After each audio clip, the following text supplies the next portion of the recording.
네, 오늘 본문 말씀을 중심으로 명한 대로, 명령하신 대로, 이르신 대로 행하라 하는 그런 말씀이 있습니다. 8절에 보면은 이스라엘 자손들이 여호수아에게 명령한 대로 행하되 여호와께서 여호수아에게 이르신 대로 이스라엘 자손들의 지파의 수를 따라 요단 가운데서 돌 12를 택하여 자기들이 유숙할 곳으로 가져다가 거기에 두었더라. 언제나 우리는 그리스도인들은 우리 하나님께서 명령하신 대로, 우리 하나님께서 죄종들을 통해서 이루신 대로 행하며 살아갈 때 놀라운 기쁨이 넘치는 삶을 경험하게 된다는 거죠. 오늘 본문 말씀의 핵심이 되겠습니다. 우리가 이 세상에 살아갈 때 기쁨으로 사는 것이 얼마나 행복한 것인지, 얼마나 복된 삶인지 늘 우리는 그러한 삶을 바라보고 살아가고 있습니다. 때로는 우리가 험한 그런 세상을 살아가면서 실패와 좌절과 낙심과 때로는 엉뚱한 생각들을 하면서 마지못해서 살아가는 그런 생활을 할 때가 있습니다. 그럴 때마다 오늘 이 본문 말씀을 기억하면서 내가 지금 하나님의 명령, 하나님의 말씀을 따르지 아니하고 엉뚱한 방향으로 가지 않는가 늘 점검하고 늘 돌아보면서 하나님의 말씀대로, 하나님의 명한대로, 이루신 대로 바로 똑바로 가야 된다는 거죠. 그러면 반드시 우리에게 기쁨의 날이 예비되어 있다는 것을 본문 말씀은 이 말씀을 통해서 증명해 주고 있습니다. 그래서 오늘 이 본문 말씀 4장 말씀을 보면은 이스라엘 백성들이 40년 동안 광야 생활을 했던 이유가 무엇입니까?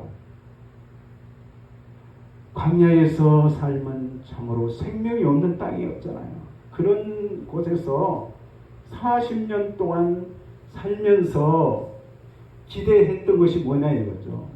가나안 땅을 가기 위해서 광야의 40년 생활을 방황했던 것입니다. 목표가 가나안 땅이잖아요. 그런데 가나안 땅은 우리에게 약속되어 있지만 가나안 땅을 그냥 아무렇게나 그냥 갈 수가 없다는 거죠. 우리 신앙생활이 아무렇게나 해서 안 맞죠. 하나님의 명령하신 대로, 이르신 대로 우리가 실행에 옮겨갈 때 반드시 하나님은 우리에게 기쁨을 주신다는 것입니다. 하나님께서 주시는 이 기쁨을 우리는 놓쳐버려서는 안 됩니다. 언제나 그 하나님의 약속을 바라보면서 하루하루 생활이 어렵더라도, 힘들더라도, 낙심이 되더라도 그 말씀을 기억하면서 하나님의 말씀대로 살려고 하는 그런 믿음을 가져야 될 것입니다. 이스라엘 백성들이 가나안 땅 가기 위해서 40년 동안 광야에서 생활했는데 예굽에서 나온 1세대들이 40년 동안 방황을 했어요. 근데 방황하면서 때로는 하나님의 말씀대로 진행하다가 때로는 어긋난 길을 갈 때마다 그들이 어떤 어려움을 당했습니까? 수없이 많은 그런 곤란한 일들을 당해왔습니다. 때로는 사람이 죽기도 하고요. 불이 막 그냥 진중에 붙어서 수많은 사람들이 죽기도 하고 또 연병으로 인해서 수많은 사람들이 순식간에 죽음을 당하는 그런 일들을 겪었습니다. 그럼에도 불구하고 가나안 땅은 가야 되잖아요. 왜? 거기는 젖과 꿀이 흐르는 땅이라고 말씀하셨고 또 이스라엘 백성들에게 그 땅을 주기를 약속된 땅이기 때문에 그곳으로 가야만 했던 것입니다. 그런데 40년 동안의 그 신앙생활은 여지없이 무너져버리고 말았습니다. 어떤 사람들에게 그 뜻이 무너졌을까요? 하나님 명령하신 대로 이루신 대로 살지 않았기 때문입니다. 그래서 수많은 이스라엘 백성들이 광야에서 엎드려져 죽었습니다. 놀라운 사실이죠. 수많은 사람들이 죽음을 당했어요. 그리고 가나안 땅에 들어갈 수 있는 사람은 극히 작은 숫자였습니다. 갈렙과 여호수아 두 사람만 살아남고 그 나머지는 다 광야에서 죽음을 당했잖아요. 왜? 하나님 명령하신 대로 이루신 대로 살지 않았기 때문입니다. 죽음을 당했어요. 그러나 두 사람은 지금 가나안 땅을 지금 밟기 위해서 요단강에 서게 됩니다. 요단강에 이제 발을 담근 그 제사장들이 그 요단 강물을 밟고 있는 동안에 이스라엘 백성들이 200만이라고 하는 그 백성들이 순식간에 그 강을 건너가잖아요. 이 강을 건너간 사람들은 어떤 사람들이냐? 신세대들. 그러니까 과거에 애굽에서 빠져나온 1세대들은 다 광야에서 하나님 명령하신 대로 이루신 대로 살지 않았기 때문에 다 죽음을 당했고, 그 사람들의 후손들, 젊은 사람들이 이제 성장해서 이제 가나안 땅을 들어가는데, 가나안 땅을 들어가기 전에 요단 강물이 딱 가로막고 있잖아요. 그 요단강의 수위가 3, 4m 정도 됩니다. 그러니까 그 강을 누가 건너갈 수 있겠습니까? 아무도 건너갈 수 없지만 하나님이 말씀하신 대로, 명령하신 대로, 하나님이 이루신 대로 실천에 옮겼더니 요단강이 나누어졌어요.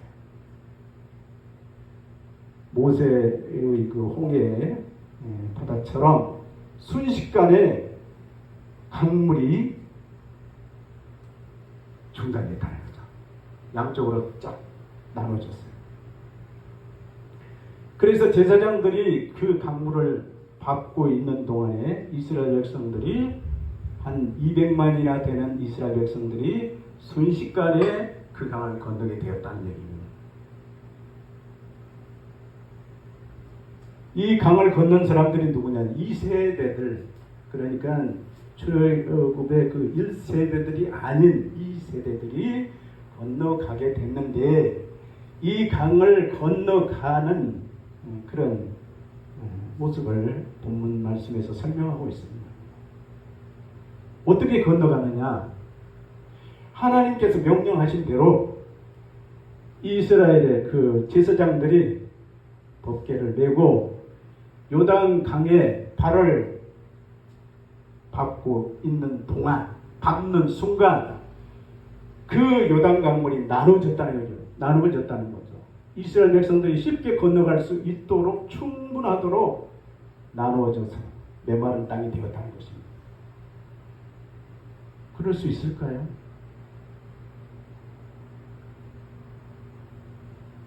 이스라엘 백성들이 반나절, 그러니까 뭐 한 서너 시간, 그 시간 동안에 이스라엘 백성들 전체가 다 건너갈 수 있었다는 거죠.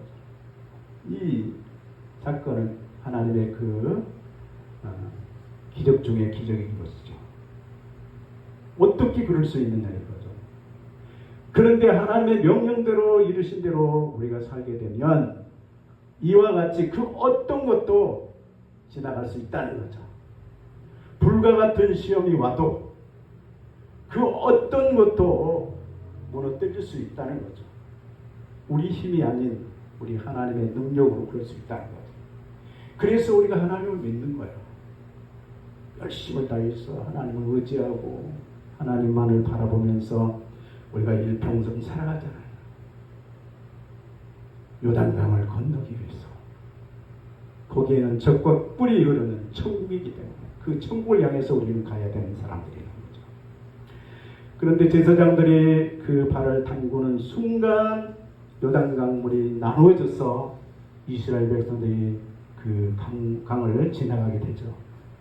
그런데 오늘 이 본문 말씀을 보면은 이스라엘 백성들에게 명령합니다.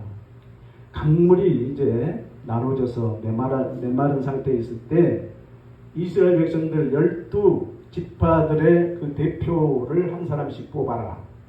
그리고 그 대표자들이 그 메마른 요단강에 돌을 한 개씩 취해서 제사장들이 밟고 있는 그 땅에다가 12돌을 탑을 쌓아 올리라는 거죠. 기념비를 세우라는 거죠.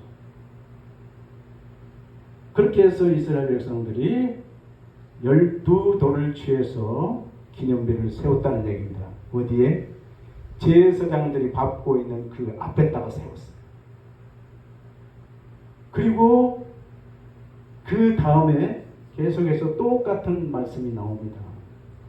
또 12지파의 대표자들에게 그 요단강에 있는 돌멩이 하나씩을 취해서 길갈에 멈추어 있는 그 장막으로 자기 집으로 가지고 가서 길갈에다 또 하나의 기념비를 세우게 했다는 거죠. 그 여호수아 말씀대로, 여호수아가 명한 대로 이스라엘 백성들이 말씀하신 대로 실행했다는 거죠. 이게 기념비가 몇 개가 되는 거죠? 요단강 가운데. 또 하나는 길갈에. 요단강에서 길갈은 8km 정도 거리가 있습니다. 거기에다 첫째 진을 쳤잖아요. 거기에다 기념탑을 세우는 거예요. 그런데 왜 기념비를 세우라고 했을까? 오늘 본문 말씀을 살펴봐야 됩니다. 왜 그랬을까? 거기에 우리가 교훈을 삼아야 된다는 거죠. 첫째 교훈은 뭐냐? 하나님은 전능하시다. 올마이티. 전능하신 분이다 하는 것을 이스라엘 백성들에게 알리기 위한 기념비라는 거죠. 또 하나는 뭘까요? 또 하나는 이스라엘 백성들이 그 당대의 사람들은 그 기념비가 무엇인지 알잖아요. 왜 세우라고 하셨는지, 왜 기념비를 세웠는지를 본인들은 알고 있지만 그 후손 대대로 그 교훈을 삼고 하나님을 떠나는 일이 없도록 하기 위한 교훈의 말씀인 것입니다. 떠나지 않도록 해라.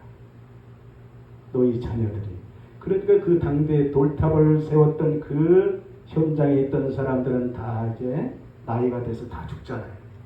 그 다음 후손들에게도 계속해서 하나님은 전능하신 분이고 하나님만을 경외해야 된다는 그 사실을 알려주기 위해서, 스승을 삼기 위해서 그 탑을 세우게 했다는 거죠. 하나님은 그 후손 대대로 하나님만을 섬기면서 그 돌탑의 교훈을 삼고 살아가도록 하기 위함이었다는 거죠. 오늘 우리들에게도 마찬가지인 것입니다. 하나님의 말씀, 이 명하신 말씀대로, 이르신 말씀대로 우리가 살아갈 때 요단강이 나누어지는 기적, 기쁨을 경험하게 된다는 거죠. 우리 시대도 반드시 이러한 기쁨을 하나님께서 약속하셨습니다. 그래서 여러분들도 이 기쁨을 누리는 그런 성도들이 되시기를 축원합니다. 이스라엘 백성들 얼마나 기뻤겠습니까? 요단강을 건너가지요. 가는 곳마다 모든 사람들이 두려워했습니다. 이스라엘 백성들이 두려워했어요. 왜? 하나님을 섬기는 사람들이기 때문에. 두려워하고 그냥 간장이 녹아내렸다. 마음이 녹아내렸다는 거죠. 얼마나 두렵고 떨리는지. 홍해 바다를 건너죠. 요단강도 건너죠. 가는 곳마다 승리하는 그런 삶을 살게 됐다는 것입니다. 이 사건들은 오늘 우리들이 경험해야 될 사건들인 것입니다. 우리에게 약속한 사건이기도 하고요. 그래서 오늘 우리는 하나님의 말씀대로 순종하면서 세상 사람들처럼 그들처럼 살지 말고 구별되라는 거죠. 구별할 줄 알아야 된다는 거죠. 우리가 오늘까지 신앙생활하면서 수많은 사람들이 예수를 믿고 교회를 다닙니다. 그런 사람들을 우리가 보면서 이분들의 신앙생활을 우리가 볼 수가 있습니다.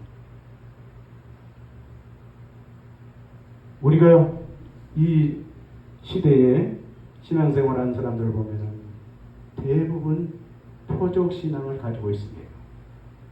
꼭 기적과 이적이 일어나야 하나님만 믿는 사람들이 있다는 거죠.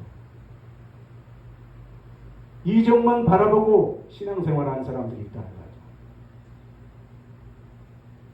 그런데 성경은 이렇게 말합니다.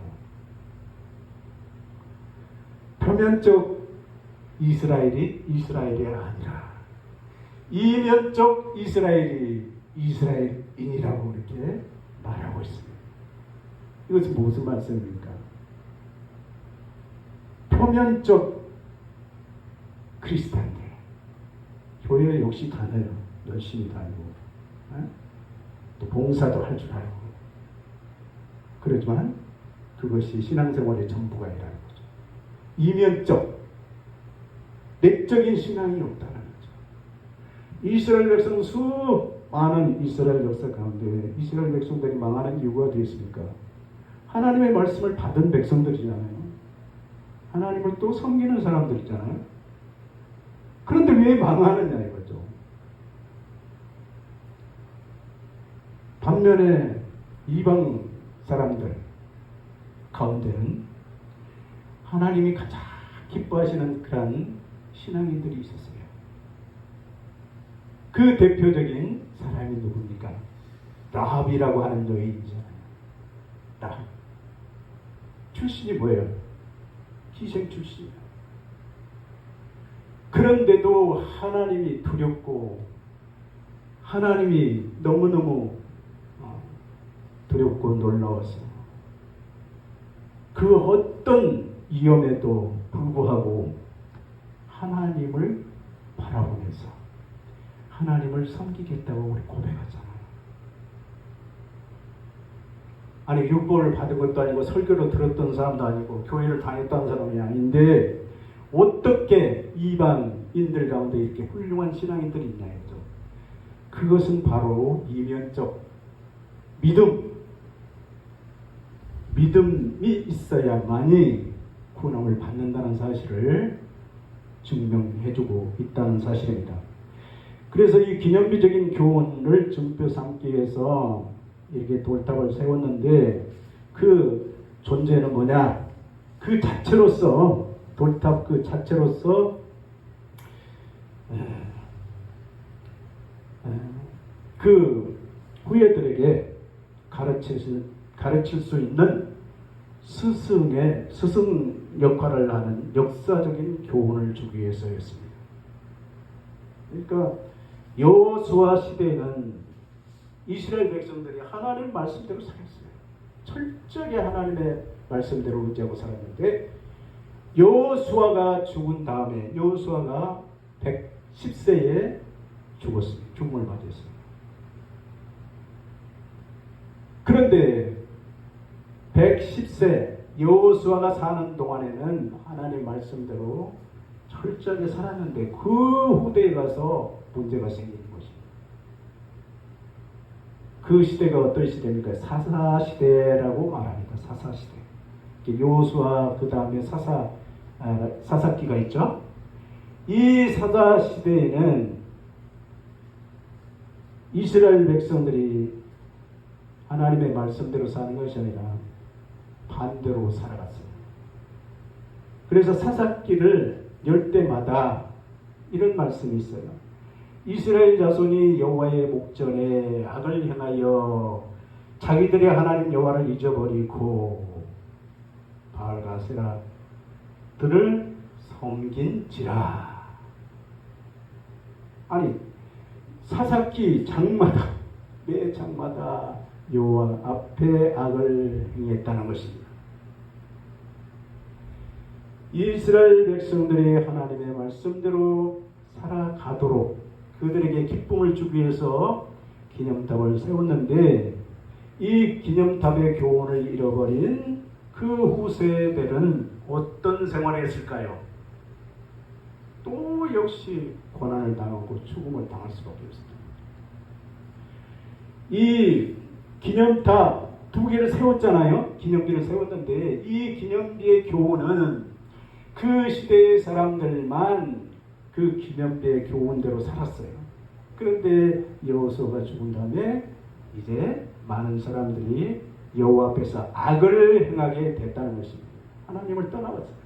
하나님을 섬긴다고 하면서도 형식적이고 외식적인 신앙생활을 했다는 거죠.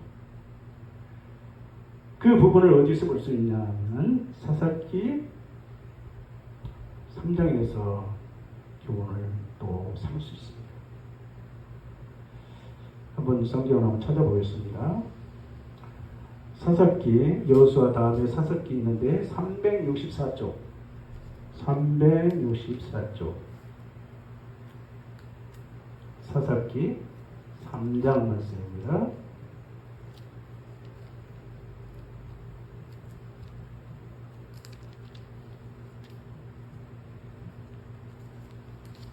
(364쪽) 7절 말씀, 3장 7절 말씀을 쭉 보겠습니다. 11절까지. 사사기 3장 말씀, 364쪽, 구약성경 364쪽입니다.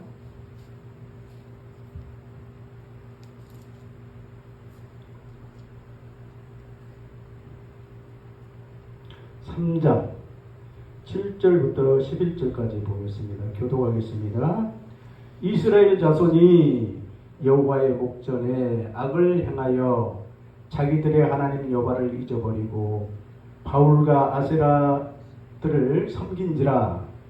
여호와께서 이스라엘에게 진노하사 그들을 매도하여 손에 버리시고 이스라엘 자손이 고사하신 사나임을 팔려나와 죽였더니 이스라엘 자손이 여호와께 부르짖음에 여호와께서 이스라엘 자손을 위하여 한 구원자를 세워 그들을 구원하게 하시니 그는 곧 갈렙의 아우 그나스의 아들 운니엘이라. 여호와의 영이 그에게 임하셨으므로 그가 이스라엘을 실사하되어 여호와께서 메소포타미아와 구사한 사나임을 그의 손에 넘겨주시니 운니엘의 손이 구사한 사나임을 이기니라. 그 땅이 평온한 지 40년에 그나스의 아들 온니엘이 죽었더라. 아멘. 이스라엘 백성들이 그 교훈을 잃어버렸어요. 그 교훈을 잃어버리고 그리스도인들이 세상 사람들을 모습으로 변질되어 버리더라는 거죠. 이 기간이 어느 정도 걸렸을까요? 이 기간이 70년 정도 됐는데 70년 정도 되니까 하나님의 말씀 명령하신 대로 하나님이 이르신 대로 살던 그 이스라엘 백성들이 70년이 지나니까 이스라엘 백성들의 그 신앙이 변질되어 버린 거야. 세상 사람들하고 똑같아. 다른 건 뭐냐? 교회만 다닌 것뿐이야. 똑같아. 삶이 똑같아. 목표도 똑같고. 이렇게 되니 우리 하나님께서 8절에 보면은 여호와께서 이스라엘에게 진노하사 그들을 메소포타미아 왕 구산 리사다임의 손에 하셨으므로 이스라엘 자손이 구산 리사다임을 8년 동안 섬겼다. 하나님을 떠나게 되면 기쁨을 다 잃어버리고 어떻게 돼요? 다른 메소포타미아 왕에게 8년 동안 종살이를 하게 됐다는 거죠. 이와 같다는 거예요. 이 기념비의 교훈은 바로 이와 같다는 거죠. 너희 우선 대대로 하나님을 잘 섬기고 하나님 명령대로 살 것을 요구하고 있었잖아요. 그런데 분명한 약속을 주셨잖아요. 그런데 그 약속 70년이 지나니까 다 허물어지고 말았어요. 메소포타미아 왕에게 이스라엘 백성들 파셨다 이런 말씀이잖아요. 그때 또 이스라엘 백성들이 울고 불고 막 부르짖는 게 하나님 잘못된 거 용서하세요. 회개합니다. 그랬더니 운예를 세워서 메소포타미아에 가서 그 왕과 싸워서 승리하잖아요. 그 승리한 온일로 인해서 이스라엘 백성들이 40년 동안 평안한 삶을 살 수 있었다는 거죠. 이와 같이 이스라엘 백성이 이와 같이 똑같습니다. 이스라엘 백성들의 그 역사가 하나님 명령하신 대로 이루신 대로 살게 되면 기쁨과 즐거움이 있고 복된 삶이 약속돼 있지만 하나님을 떠나게 되면 반드시 어려움을 당하게 된다는 거죠. 때로는 이스라엘의 그 독한 질병에 걸릴 수도 있고 때로는 망하게도 되고 때로는 우리가 길을 걷다가 넘어져서 다리를 부러뜨리는 일도 있고 상상할 수 없는 일들이 일어난다는 것입니다. 그래서 예수를 믿어야 될 사람들은 어떻게 하느냐 하는 말씀대로 명하신 대로 살아야 됩니다. 그 길을 우리는 가야 돼요. 그렇지 않으면 가는 데마다 저주하시겠다는 그런 약속입니다. 저주한다는 거죠. 그래서 철저한 교훈을 삼고 흔들림이 없는 그리스도인들이 되기를 축원합니다. 예수님을 믿으면서도 우리가 세상의 문화에 젖어서는 안 된다는 거죠. 흔들리지 말자는 거죠. 지킬 건 철저하게 지켜나가야 된다는 거죠. 신앙을 지켜나가는 성도들에게는 요단강을 건너는 그런 기적과 이적을 경험하면서 누리면서 살아갈 수 있는 성도들이 되셔야 된다는 것을 교훈해 주고 있습니다. 이 교훈을 영영히 잃어버리지 않는 성도들이 되시기를 축원합니다. 아멘. 기도하겠습니다. 사랑의 아버지 하나님, 오늘도 아버지 하나님을 만나는 그 기쁨, 그 즐거움, 그 아버지 하나님 사모하는 마음들이 날마다 우리 마음속에 차고 넘치게 하여 주시어서 우리의 신앙이 흔들리지 않게 하시고 하나님의 명령하신 대로 이루신 대로 살아갈 수 있는 모든 성도들이 되도록 우리 아버지 하나님 저희들을 지켜주시고 보호하여 주시옵소서. 오늘 또 아버지 하나님 이 교훈의 말씀을 마음에 담고 이 교훈을 잃어버리지 않도록 늘 아버지 하나님 도와주시고 함께하여 주시옵소서. 오직 주만 바라보며 섬기는 성도들에게 날마다 하나님께서 약속하신 모든 축복이 넘치는 그리스도인들이 다 되게 하여 주시옵소서. 예수님의 이름으로 기도하옵나이다. 아멘.